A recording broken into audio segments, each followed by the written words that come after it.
सभेमध्ये सारखा आपण संयम राखावा संयम राखा असं म्हणत होता. हे बघा, देवाभाऊचं माझं नातं पूर्णपणे वेगळं आहे. त्यांनी मला संयमी राहायच्या सूचना दिलेल्या आहेत.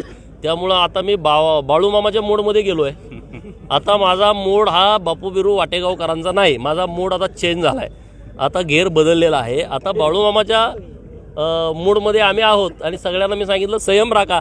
आणि आपलाच नेता राज्याचा मुख्यमंत्री झालेला आहे. Whole power is our power. त्यामुळं देवाभाऊ मुख्यमंत्री काय, मी म्हणून म्हटलं की अरे देवाभाऊ मुख्यमंत्री नाही, डवऱ्याचा पोरगा मुख्यमंत्री झाल्यासारखं फिलिंग आहे आम्हाला. कुंभाराचा पोरगा, सोनाराचा पोरगा, सुताराचा पोरगा राज्याचा मुख्यमंत्री झाला आहे, शेतकऱ्याचा पोरगा राज्याचा मुख्यमंत्री झाला आहे. अरे त्या पालात राहणाऱ्या माझ्या हेळव्याचा पोरगा मुख्यमंत्री झाल्याचं फील आहे. आणि हे मी नुसतं स्टेटमेंट नाही करत, तुम्हाला त्याची प्रचिती येईल. ह्या सगळ्या पोरांच्या जीवनामध्ये बदल घडवण्याची शक्ती या नेतृत्वामध्ये आहे. आणि मी तिथं पोस्टमनची भूमिका घेतोयच ना, कुणाचं काय असलं का मी तिथं घेऊन जाऊन करून आणणार. त्यामुळं देवाभाऊ हा एकटा मुख्यमंत्री नाही, महाराष्ट्रातल्या गावगाड्यातला 18 पगड जातीतला 12 बलुतेदाराचा भटक्या विमुक्ताचा पोरगा महाराष्ट्राच्या मुख्यमंत्री पदावरती बसलाय असं गावगाड्यातल्या आता पोरांना वाटतंय. 2.5 वर्षापर्यंत मंत्रिपद